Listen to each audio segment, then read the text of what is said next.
অসহায় মানুষের হাতে মশারি ও সকলের পাশে থাকার আশ্বাস নিয়ে তারদা অঞ্চলের মাকালতলায় রাকেশ রায়চৌধুরী। শনিবার সন্ধ্যা ৬টায় তারদা অঞ্চলের মাকালতলার কাকুরিয়াতে কয়েকশো আদিবাসী সম্প্রদায়ের হাতে মশারি তুলে দেন আইএনটিটিউসি এবং তারদা অঞ্চল ১ নম্বর পার্টির সভাপতি রাকেশ রায়চৌধুরী। এদিন সাধারণ মানুষের হাতে একদিকে যেমন মশারি তুলে দিয়ে সাধারণ মানুষের সুস্থতা কামনা করেন, ঠিক তেমনি অন্যদিকে তৃণমূল সরকারের দেয়া নানাবিধ পরিষেবা ও উন্নয়নের কথাও তিনি তুলে ধরেন। তিনি জানান, গত নির্বাচনে সাধারণ মানুষ হয়তো ভুল বুঝে পথভ্রষ্ট হয়েছিল, কিন্তু এই নির্বাচনে আর ভুল নয়। মানুষকে উন্নয়নের পাশে থাকতে হবে, এলাকার সরকারের পাশে থাকতে হবে। আইএনটিটিউসির সভাপতি রাকেশ রায়চৌধুরীর পাশাপাশি এদিন উপস্থিত ছিলেন তারদা পঞ্চায়েতের সদস্য প্রতিমা সর্দার এবং কাকুরিয়ার বুথ সভাপতি অশোক মণ্ডল।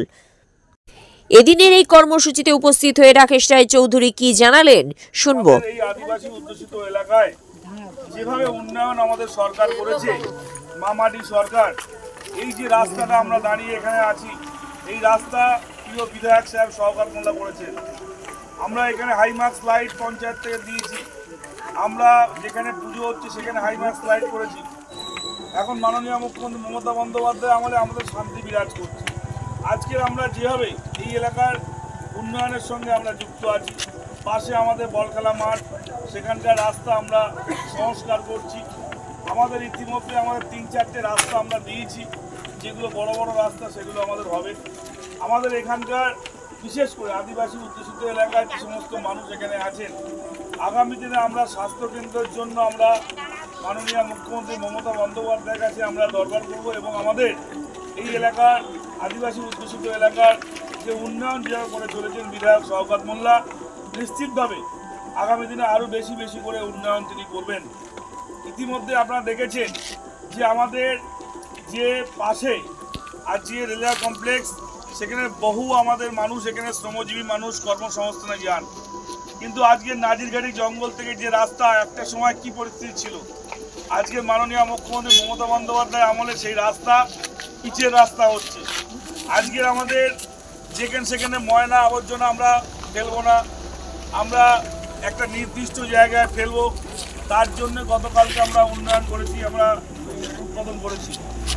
নিশ্চিতভাবে আমি সবার কাছে একটা অনুরোধ করব, বিশেষ করে এই আদিবাসী অধ্যুষিত এলাকার মা বোনদের কাছে, কারুর বাড়ি কোনো সমস্যা হলে, সমস্যা মানে কি, ধরুন কারোর শারীরিক সমস্যা হলো, কারুর স্বাস্থ্যকেন্দ্রে যেতে হবে, গাড়ির দরকার, কারুর যদি ওষুধ কিনতে সমস্যা হলো, তার ওষুধ কেনার দরকার, কারুর যদি মেয়ে বিয়ে দিতে হলে অসুবিধা হচ্ছে তার দরকার, কিংবা কোনো স্কুলে ভর্তি হতে গেলে তার ফিস বা বই কিনতে হলে দয়া করে কোনো লজ্জা সংকোচ বোধ করবেন না, আমার কাছে চলে যাবেন।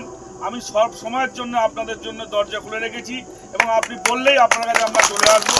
নিশ্চিতভাবে এই কাজ আমরা সারা জীবন ধরে করবো। আমরা এই এলাকায় যে কাঁটাতলায় একটা সময় দুর্গা উৎসব করতাম, বামনঘাটা ভোজেহাটের লোক অনেক ঠাট্টা করতো, আজকে সেই কাঁটাতলার দুর্গা উৎসব আজকে ভাঙড়ের বুকে স্বীকৃতি পাচ্ছে। আমরা বিধায়ক সাহেবের কাছ থেকে পুরস্কার নিয়ে আসতে পারছি। এ সম্মান কার সম্মান? এ সম্মান আপনাদের সম্মান। ক্লাবগুলোকে ডেভেলপ করতে হবে, ক্লাবগুলোকে আমাদের শিক্ষার আঙিনায় আনতে হবে। তারপর গ্রাম পঞ্চায়েত, গতবারে প্রধান ছিল কে? তুলসী মুন্ডা আপনাদের এই এলাকা থেকে, এখন প্রধানকে টুম্পা মণ্ডল রায়চৌধুরী। তাহলে আজকে ভাবতে হবে, সিপিএম এর আমলে আমরা কোনোদিন দেখিনি যে আমাদের আদিবাসী অধ্যুষিত এলাকা থেকে প্রধান হয়েছে।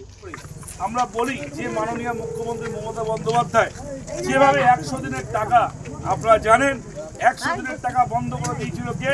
কেন্দ্রীয় সরকার। আজকের ভোট এসছে, তারা বড় বড় কথা বলবে, কিন্তু ভুলে যাবেন না যে গরিবের টাকা, গরিবের হক যেটা বন্ধ করে দিয়েছিল কেন্দ্রীয় সরকার, সেই টাকা কিন্তু মাননীয় মুখ্যমন্ত্রী মমতা বন্দ্যোপাধ্যায় প্রত্যেকের অ্যাকাউন্টে কিন্তু দিয়ে দিয়েছে। তারদা পঞ্চায়েতে প্রায় 1300 ঘর আছে, কাঁকুরিয়ার মতন জায়গায় প্রায় 90-96টা ঘর আছে। যে ঘর আপনারা পাবেন, নিশ্চিতভাবে আমি বলি যে নিশ্চিত যাদের ঘরের নামের তালিকা আছে তাদের প্রত্যেকের অ্যাকাউন্টে টাকা ঢুকবে। কিন্তু ভুল বুঝে আর কয়েকদিন পরে আজকের নির্বাচন ঘোষণা হয়েছে, আমাদের শেষ দফায় নির্বাচন, এখনো 2 মাস নির্বাচন বাকি আছে। অনেকে আসবে, অনেকে বিভিন্ন প্রলোভন দেখাবে।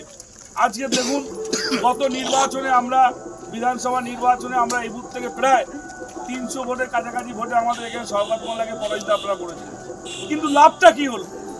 কোনো লাভ হয়েছে? বিধায়ক শওকত মোল্লা যে অঞ্চলে বেশি ভোটে জিতেছে সে অঞ্চলে যে টাকায় কাজ করছে, আজকে তারদা অঞ্চলে সেই সমপরিমাণে সেই টাকার কাজ করছে।